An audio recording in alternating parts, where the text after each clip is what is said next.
but we do have organizations that we partner with to either do translations or to develop the online learning, and we've used them in the Global South as well. You talked a little bit about the split. You talked a little bit about outside of these large international NGOs, there are thousands, or hundreds, maybe there are millions of small organizations, often doing a lot of the work, either contracting to the larger organizations or just developing their own funds and accessing their own grants. What portion of your students are from the Global South doing disaster work in their own country versus the people working for international companies? Do you have a feel for that? That is a great question. I don't necessarily have a percent, but I can give you a story of someone in the Global South. There are lots of organizations. I would say that overall, in terms of international versus local NGOs, we really have a split. It's all across the board, from large ones to small ones. One of my favorite examples, though, is a nonprofit organization called Community Family Services International, or CFSI. They're based in the Philippines. They've been around for 36 years. They have about 300 employees from their community, and they're working hard every day to provide family services to those in need in their community, in their neighboring countries.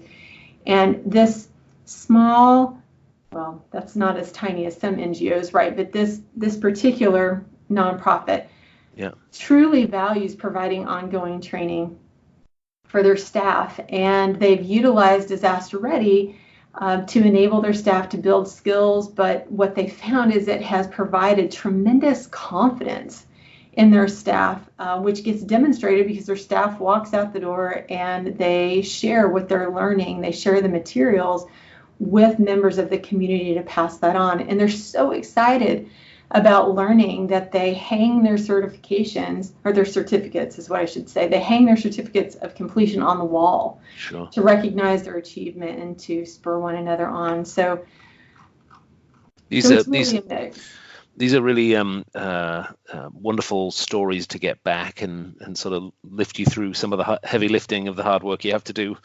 It's great to see those kind of impacts. Very human. Yes. Yeah, it spurs me on every day, for sure. We talked about partnerships as being, as I'm learning more about this sector, I'm amazed at the complexity and the sophistication of partnerships that go on. I mean, this very highly networked kind of industry. What are critical partnerships that you have? Anything that you could talk to in order to serve your audience, and what have you learned as you started to work more in this sector about how to do good partnerships? Well, all of our partnerships are important, and I think we look at it from a perspective that you have organizations that are partners, we have subject matter experts that are partners, and our learners are partners, and it really takes that collective contribution to make Disaster Ready and our other open online learning portals successful. And that's what continues to drive our growth and impact. But to your question, some particular examples of partnerships are really throughout. So I have really appreciated the fact that for-profit companies see how they can contribute. And we have, for example, Sagos. Sagos is one organization, Skillsoft is another, that they make soft skills training, and they provide a number of their courses for free, where we can put those on our portals, on our platforms, and make them available to nonprofits and humanitarian aid workers. So that has been really important, because I think oftentimes we focus on the technical skills. So, someone might be focused on an individual that is doing water and sanitation programs or feeding programs or agriculture programs. What is not focused so much on are the power skills or the soft skills, if you will, for what it takes to make all that come together, right? And so that off-the-shelf content is really great to be able to provide people to build those. Other examples are, you kind of mentioned it a little bit earlier, that there are international NGOs that do have the resources to create content in-house, like Catholic Relief Services or UNICEF. Mercy Corps, we're doing another partnership with them on a procurement and logistics certification for the sector. All those different groups are also wonderful partners because they create content and they make that freely available on Disaster Ready. Save the Children's another one. And then you've got for-profit companies that are great partners like AHT. AHT is an insurance broker, and so they work with many different nonprofits and humanitarian aid organizations as a part of security risk management. And then you've got Headington and Kintera. There's just numerous ones that I can mention who are focused on resilience and staff care. And then, of course, we've got partnerships with organizations like Sweet Rush, which I mentioned, and Kashida and others. Now, you are part of a private sector organization yourself, and there's definitely a sort of remapping. I spoke of this earlier. What I'm learning is, increasingly private companies, privately held companies, or even sort of public companies, but private sector companies are being held accountable by their constituents, maybe their customers, to do good in the world as well as just be profitable. And there's definitely a sort of trend in that direction. Now, you're part of an organization that has a mission to do good, social mission. What are the advantages of that? Do you get resources from the Cornerstone organization? And are there any drawbacks in terms of things that would prevent you from being able to do? Sure. Well, a big advantage of being a foundation that's part of a for-profit company is having access to Cornerstone's ecosystem, right? So that is, a big part of that ecosystem are our own employees. And we have a very large group of talented people who have expertise in learning, talent management, and that sort of a thing. And right.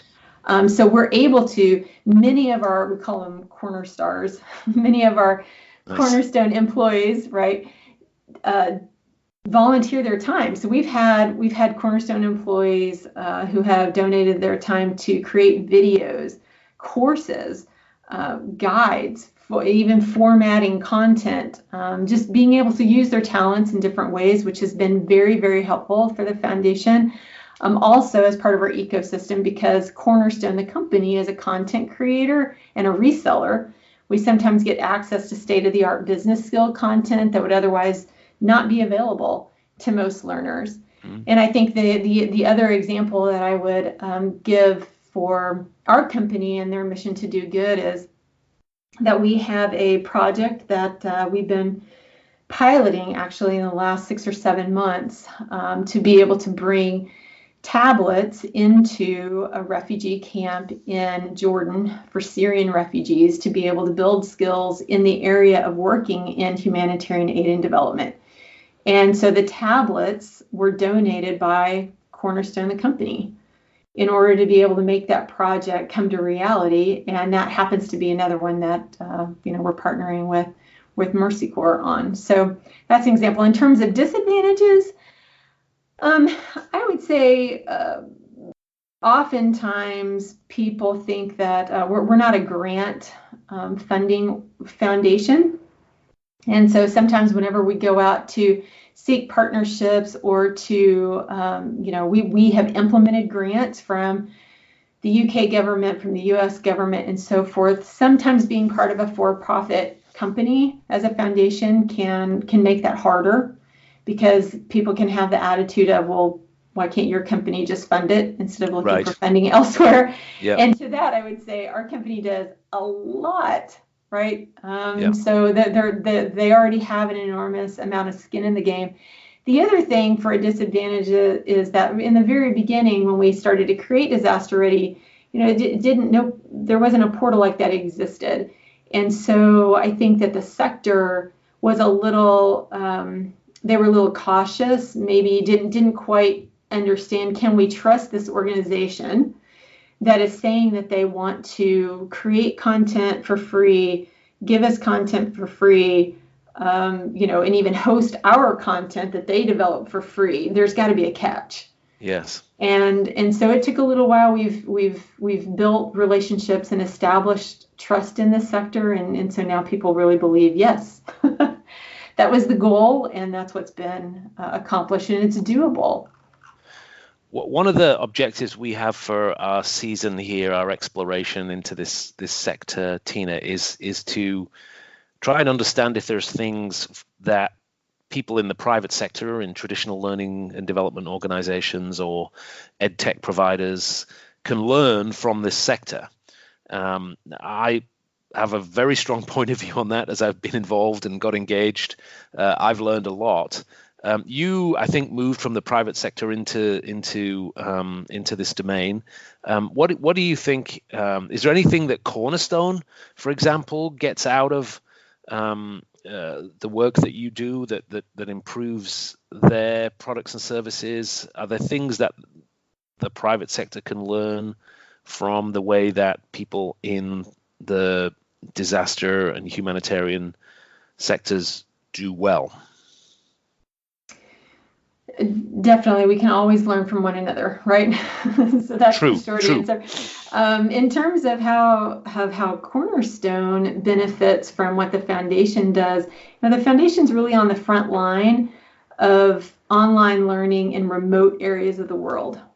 And so that provides insight on the value, for example, of mobile learning or offline learning, or thinking about how to work with communities and regions of the world where the language is not easy. So, Arabic, and I don't mean just easy to speak, but I mean this is not easy to translate. Yes. Right? So there's some challenges around that.